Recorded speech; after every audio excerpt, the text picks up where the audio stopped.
Hi friends, welcome back my channel. ಸಿಂಪಲ್ಲಾಗಿ ಕಬಾಬ್ ಯಾವ ರೀತಿ ಮಾಡ್ಕೊಳ್ಳೋದು ಅಂತ ನೋಡೋಣ ಬನ್ನಿ. ಮೊದಲಿಗೆ ನಾನು 1/2 kg ಚಿಕನ್ ತೊಗೊಂಡಿದ್ದೀನಿ. 2 ಪ್ಯಾಕೆಟ್ ಕಬಾಬ್ ಪೌಡರ್ ಹಾಕ್ಕೊಂಡಿದ್ದೀನಿ. 2 ಮೊಟ್ಟೆನ ಒಡೆದು ಹಾಕ್ಕೊತಾ ಇದ್ದೀನಿ.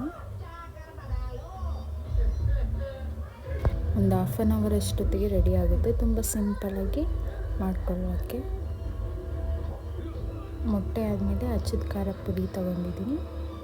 ಸ್ವಲ್ಪ ಶುಂಠಿ ಬೆಳ್ಳುಳ್ಳಿ ಮತ್ತು ಮೆಣಸಿನ್ಕಾಯಿನ ರುಬ್ಬಿಟ್ಕೊಂಡಿದ್ದೀನಿ. ಅದನ್ನು ಕೂಡ ಹಾಕ್ಕೊಂಡು 2 ಸ್ಪೂನ್ ಹಾಕ್ಕೊಂಡು ಸ್ವಲ್ಪ ಉಪ್ಪು, ಈಗ ನಿಂಬೆಹಣ್ಣಿನ ರಸ ಹಾಕ್ಕೊಂಡು ಚೆನ್ನಾಗಿ ಕಲಿಸ್ಕೊಳ್ಳೋಣ.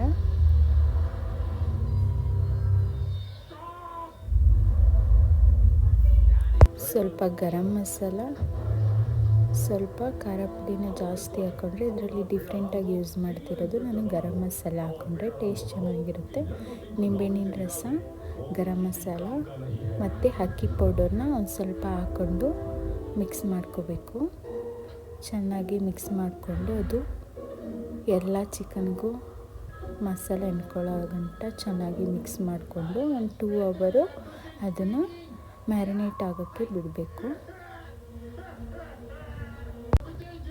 ಅದು ಚೆನ್ನಾಗಿ ಮ್ಯಾರಿನೇಟ್ ಆದಾಗ ಎಣ್ಣೆಗೆ ಕಬಾಬ್ ಪೀಸಸ್ ಹಾಕ್ಕೊಳ್ಳಬೇಕು.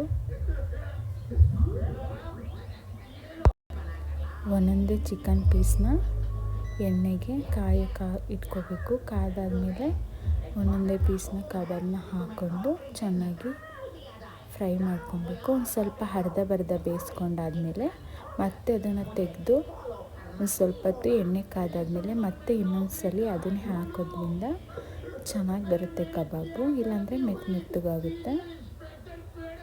ನಾನು ಅದೇ ರೀತಿ ಎಲ್ಲನೂ ಕೂಡ ಮಾಡ್ಕೊತಾ ಇದ್ದೀನಿ.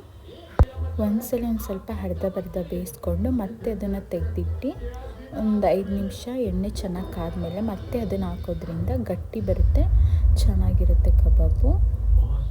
ಎಲ್ಲ ಚಿಕನ್ನು ಕೂಡ ಬೇಯಿಸ್ಕೊಂಡು ಈ ಥರ ತೆಗೆದಿಟ್ಕೊಂಡ್ರೆ ಚಿಕನ್ ಕಬಾಬ್ ರೆಡಿ. ತುಂಬ ಈಸಿಯಾಗಿ ಮಾಡ್ಕೊಬೋದು. 4-5 ಇಂಗ್ರೀಡಿಯೆಂಟ್ ಯೂಸ್ ಮಾಡಿ ಮಾಡ್ಕೊಬೋದು. ಇಷ್ಟ ಆದರೆ ಲೈಕ್ ಮಾಡಿ.